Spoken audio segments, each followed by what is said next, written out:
A finales del siglo XIX, un hombre de Carolina del Norte transformó la industria del tabaco en Estados Unidos.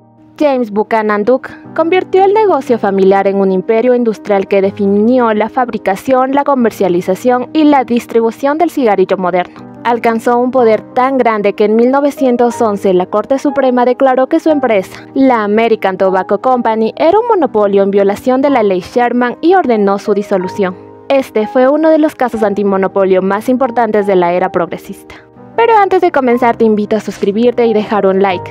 Así apoyas al canal y me ayudas a seguir compartiendo más historias como esta.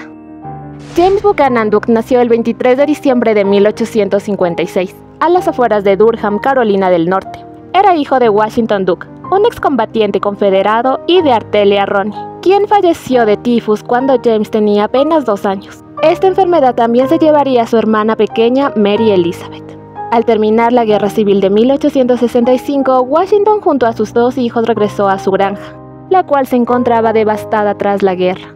Allí comenzó a cultivar y procesar tabaco a pequeña escala. En esos años, el tabaco seguía siendo un cultivo regional, parte importante de una economía agrícola sureña que trataba de resurgir.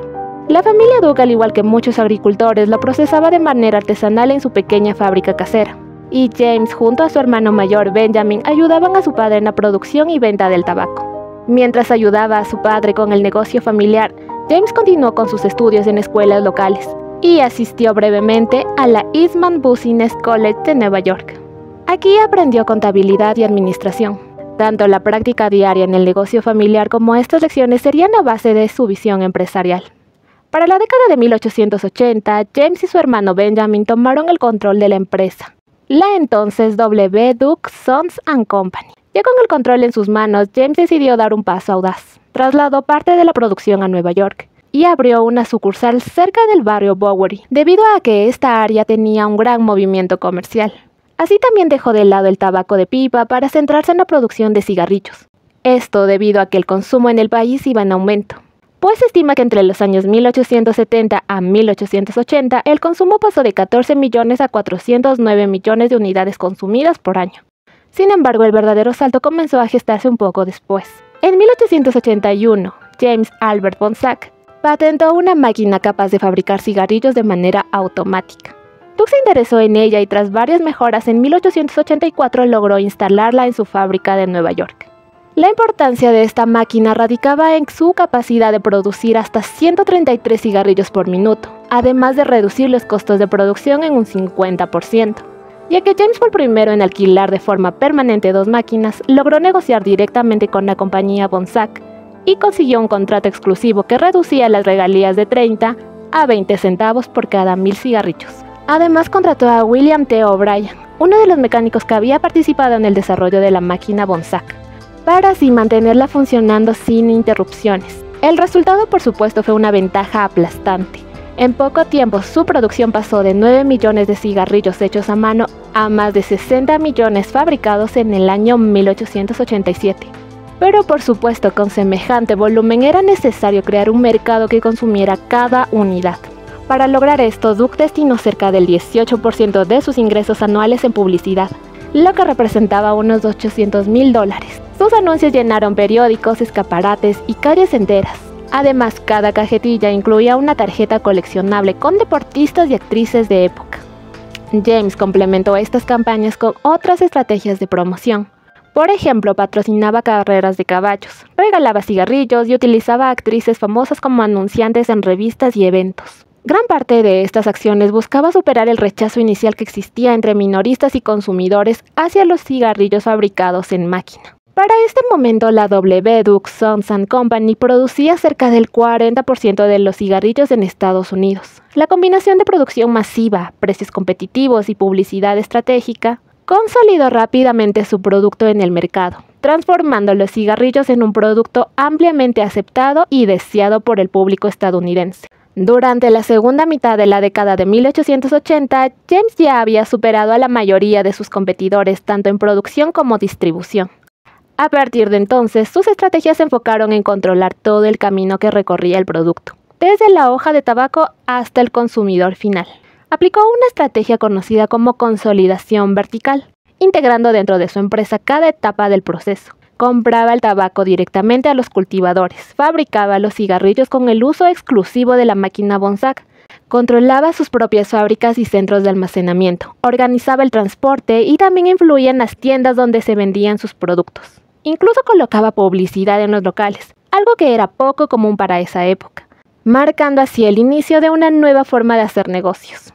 Al eliminar intermediarios, Duke redujo drásticamente los costos y logró una eficiencia sin precedentes. Y esta estructura le permitió soportar la guerra de precios que pronto desataría contra sus competidores. En lugar de buscar alianzas, lo que hizo James fue enfrentarlos con una táctica directa.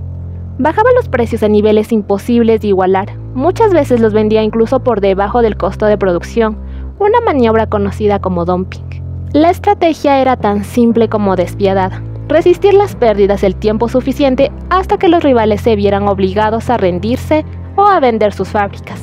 Así, paso a paso, fue eliminando resistencias y construyendo una red de control que se extendía por todo el país, preparando el terreno para lo que pronto se convertiría en el mayor monopolio de tabaco en Estados Unidos. Y fue en el año 1890 que dio este paso definitivo. Lideró la fusión de 5 grandes compañías, las cuales eran Allen & Winter, W.S. Kimball, Kinney Tobacco, Goodwin & Company y su propia W. Duke Sons & Company, para así formar la American Tobacco Company. Esta fusión dio origen a un trust, una organización que reunía a varias empresas bajo un solo control que eliminaba la competencia. Con esto Duke tomó el control completo sobre la industria tabacalera, pues la American Tobacco Company nació controlando casi el 90% del mercado estadounidense de cigarrillos, con un poder comparable al de la Standard Oil o la US Steel. Con el trust ya establecido, reorganizó el negocio desde adentro. Centralizó la administración, estandarizó los procesos y aplicó métodos contables y logísticos que permitían controlar cada etapa de la producción y distribución. Las fábricas menos rentables fueron cerradas o absorbidas por plantas mecanizadas que operaban bajo su mando. James había convertido a su empresa en una maquinaria industrial perfectamente sincronizada. La siguiente jugada fue diversificar. Si los cigarrillos eran el emblema del trust, Duke se aseguró de dominar también los otros segmentos del tabaco: puros, rapé y tabaco de mascar. Así, sin importar la preferencia del consumidor o su nivel económico, el dinero siempre terminaba en los bolsillos de la American Tobacco Company. Esa diversificación no solo aumentó las ganancias, sino que blindó a la compañía frente a las fluctuaciones del mercado. Sin embargo, el impacto de su dominio se sintió mucho más allá de las fábricas. En los estados tabacaleros del sur, miles de agricultores dependían casi por completo de la venta de su cosecha al trust. Con tan pocos compradores disponibles, los precios del tabaco eran fijados por la American Tobacco Company, y los productores apenas lograban sobrevivir con lo que obtenían. Esa desigualdad generó un profundo malestar en las zonas rurales que en algunos lugares se tradujo en violencia. En Kentucky y Tennessee aparecieron los caballeros nocturnos, un grupo de campesinos organizados en secreto que atacaban almacenes y compradores que se encontraban asociados al trust. Sin embargo, estas acciones no lograron frenar el avance del monopolio. La resistencia fue reprimida y poco a poco los agricultores perdieron influencia en el comercio del tabaco. Mientras tanto, Duke ya tenía la mirada puesta más allá de las fronteras, preparando la expansión de su imperio hacia otros continentes. Así inició una agresiva expansión internacional, enviando representantes y productos a Europa y Asia. Sin embargo, en el Reino Unido, su presencia desencadenó tensiones con los productores locales debido a la guerra de precios impuestas por la American Tobacco Company. Para enfrentar esa amenaza, los británicos respondieron con la creación de la Imperial Tobacco Company en 1901. Esta nueva empresa fue el resultado de la fusión de 13 compañías que se unieron para proteger su mercado. Pero con esto, el conflicto solo aumentó.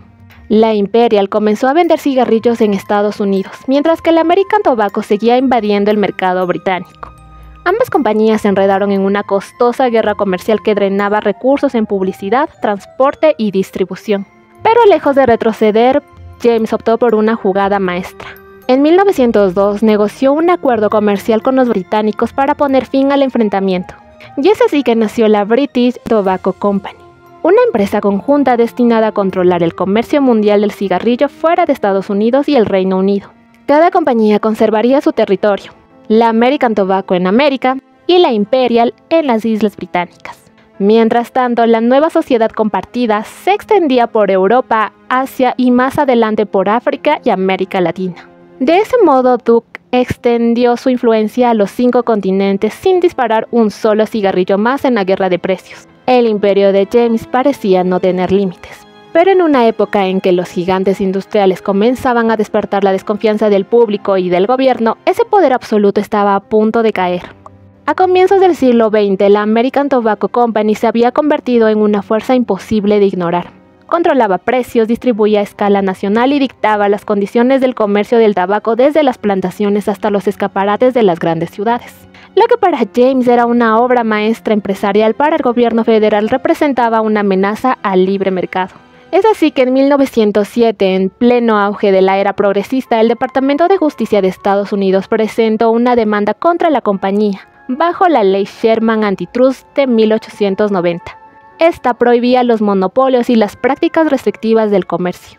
La acción fue impulsada por el entonces presidente Theodore Roosevelt, quien había iniciado una cruzada contra los trusts industriales que dominaban sectores claves como el petróleo, el acero y los ferrocarriles. La acusación contra la American Tobacco Company era extensa. Se le imputaba restringir el comercio interestatal al absorber o eliminar competidores, fijar precios de forma artificial para controlar el mercado, manipular el transporte y la distribución del tabaco en su beneficio, pactar con empresas rivales para repartirse territorios y forzar fusiones y adquisiciones que reducían la competencia real. El caso se prolongó durante varios años y se convirtió en uno de los juicios más seguidos de su tiempo. Pero finalmente en 1911 la Corte Suprema dictó su veredicto. La American Tobacco Company debía ser disuelta, y a lo largo de 8 meses se negoció un plan de disolución para asegurar la competencia entre las nuevas empresas. Es así que la American Tobacco se fragmentó en 4 nuevas compañías independientes, las cuales eran American Tobacco Company, Lillet & Myers, Lorillard y R.J. Reynolds. El fallo de 1911 contra la American Tobacco Company no fue el primero, pero sí uno de los más decisivos de la era progresista. Junto con la disolución de la Standard Oil ese mismo año, marcó el punto culminante de la lucha del gobierno federal contra los monopolios industriales. Las 4 compañías resultantes pasaron rápidamente de rivales forzados a protagonistas de una nueva era de consumo masivo. La competencia que el gobierno había querido restaurar se tradujo en innovación. Cada empresa buscó su identidad propia para dominar un mercado en expansión. La American Tobacco Company consolidó su éxito con Lucky Strike, que en la década de 1920 se convirtió en la marca más vendida del país. R.J. Reynolds lanzó en 1913 los Camel, que revolucionaron el mercado al combinar tabacos turcos y estadounidenses. Lorillard, por su parte, apostó por Old Gold, mientras que Lillet & Myers impulsó Chesterfield, una marca que se popularizó entre los más jóvenes. Tras la disolución, el rostro del negocio cambió, pero no su esencia. Aunque ahora competían como empresas separadas, el poder económico y la influencia de Duke permanecían intactos. Y con la riqueza acumulada en décadas de dominio industrial, Duke comenzó a explorar nuevas industrias donde pudiera aplicar su talento para organizar, optimizar y expandir. En 1905 fundó la Southern Power Company, una red de plantas hidroeléctricas que llevó electricidad a zonas rurales de Estados Unidos, transformando por completo la región. Su mirada estratégica no se limitó a la energía. La estructura que había creado atrajo a sectores emergentes, desde textiles hasta el incipiente negocio del aluminio. Duke estaba construyendo un nuevo tipo de imperio, donde su capital y experiencia industrial le permitían moldear toda una región más allá del tabaco. Con la seguridad económica y el poder que había alcanzado, Duke empezó a mirar más allá de los negocios. Ahora pensaba en un legado que perdurara y beneficiara a la sociedad que lo había visto crecer. Para 1924 fundó el Duke Endowment, un fondo de $40 millones que se convirtió en una de las mayores donaciones filantrópicas de su época. Su propósito oficial era mejorar la educación, la salud y el bienestar en las Carolinas. Pero detrás de ese gesto también existía una motivación más profunda, y era honrar la memoria de su padre, Washington Duke, quien había sido un metodista devoto que siempre había creído que el conocimiento y la fe eran los caminos del progreso. Tras décadas marcadas por las críticas al monopolio del tabaco, este fondo era una forma de redimir su apellido y asegurar que el nombre Duke quedara ligado a instituciones respetadas, y no solo a la American Tobacco Company. A diferencia de otros magnates, Duke no solo donó su dinero de manera espontánea. Diseñó el fondo como una estructura permanente, con inversiones que garantizaran su crecimiento y distribución planificada. Fue una obra filantrópica, pero también un ejercicio de ingeniería financiera que actualmente sigue funcionando. Una parte esencial del fondo transformó al modesto Trinity College en la actual Universidad Duke. convertida en el símbolo más visible de su legado. El resto se destinó a hospitales que atendían tanto a comunidades rurales como a comunidades afroamericanas marginadas. También se destinó a universidades como Davidson, Furman y Johnson Smith. Así también se dispuso parte del fondo a iglesias metodistas, pastores jubilados y obras benéficas locales. James Buchanan Duke murió en 1925, apenas un año después de crear el Fondo Duke. Su vida dejó un legado duradero, un imperio tabacalero que cambió la industria y un fondo filantrópico que transformó la educación y la salud en las Carolinas. Su hija Doris Duke heredó gran parte de su fortuna y se convirtió en una de las mujeres más ricas del mundo, prolongando la influencia de la familia más allá del tabaco. Su memoria, al igual que la de su padre, Washington Duke, también está presente de manera simbólica en la Universidad Duke, donde ambos cuentan con estatuas que honran su contribución a la educación y a la comunidad. Y así finaliza esta historia. Dime qué te ha parecido la historia de James Buchanan Duke, el hombre que transformó la industria tabacalera de Estados Unidos.